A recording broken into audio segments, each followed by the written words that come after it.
caso es que en estos tiempos de Agustín, que era el que cortaba el bacalao en África,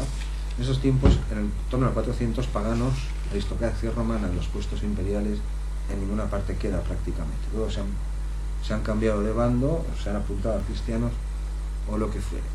Pero hubo uno, un tal Juliano de Eclana, o Aeclanum, era el nombre que recibía, que fue casi el único que se enfrentó casi en solitario durante más de 20 años, con riesgo de su propia vida, no a Agustín y a buena parte del clero africano, del clero católico, y al Agustín parece que no le tenía ningún respeto, y además era un obispo muy respetado. Acabó también, creo que errante y desterrado y estas cosas, pero la diferencia, pues parece ser que era su público, es decir, era cristiano, era un obispo, pero tenía una formación muy sólida, y su público habitual eran romanos helenizados, es decir, gente que por su condición, por haber nacido ricos, digámoslo así, pues sí que habían aprendido muchas veces. Es decir, era un público muy selecto, mientras que Agustín y otros muchos se dirigían habitualmente al clero medio y a la gran masa de población iletrada, dicho esto sin ningún ánimo de nada, es decir, gente que realmente no podía argumentar o contraargumentar. Bueno, parece que se enfrentó a Agustín en un sentido oratorio y además con mucho éxito, pero Agustín jamás entró al trapo y nunca aceptó era cristiano también, o sea, no es que era pagano o defensor de otras cosas raras, era entre sus propias creencias, pero fue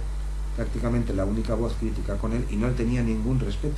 En algunas cartas que se han conservado al Papa, a Inocencio y a otros, Inocencio I y otros que estaban en ese tiempo, y autoridades de la península italiana, que enviaban, y no sé, estas cosas, todas no constan, pero algunas sí. De los paganos de eso ha quedado poco, pero cartas después, estos tiempos en adelante, constan bastantes. Pues le trata, como dice aquí, sin ningún respeto. Es decir, habla del mismo San Agustín, de hecho le llamaba así, le llamaba patronus asinorum, es decir, patrón de todos los asnos. Juliano de Eclana, bueno, en fin, tiene su mérito, porque era una persona muy reputada, muy considerada, y parece que que mientras vivió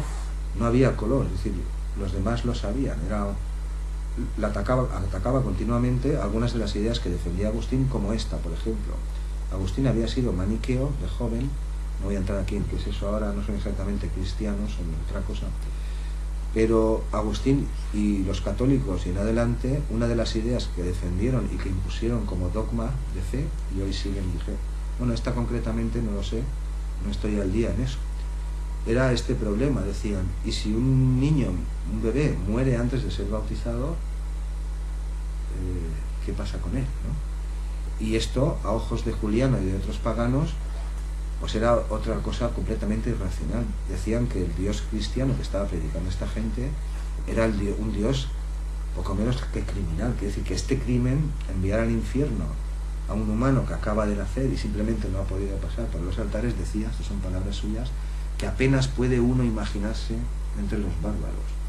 Esto atacando a Agustín, porque como otros muchos defendieron ideas parecidas, que el pecado original era eterno, que se hereda generación tras generación, y otros como este y otros muchos decían que no, que los que morían sin ser bautizados, bebés o no, pero también los bebés, y esto es lo que les rompía la cabeza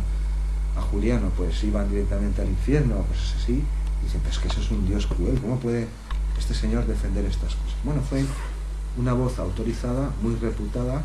contemporánea, que atacó frecuentemente a San Agustín en su propia tierra, porque también era de allí, del norte de África.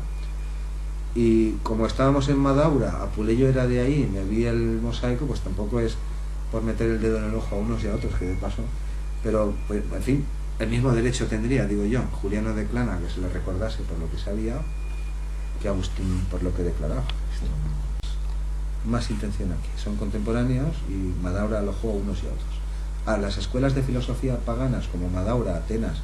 y todas las que se iban a considerar, no es que iban unos u otros, iban todos. Tú podías ser cristiano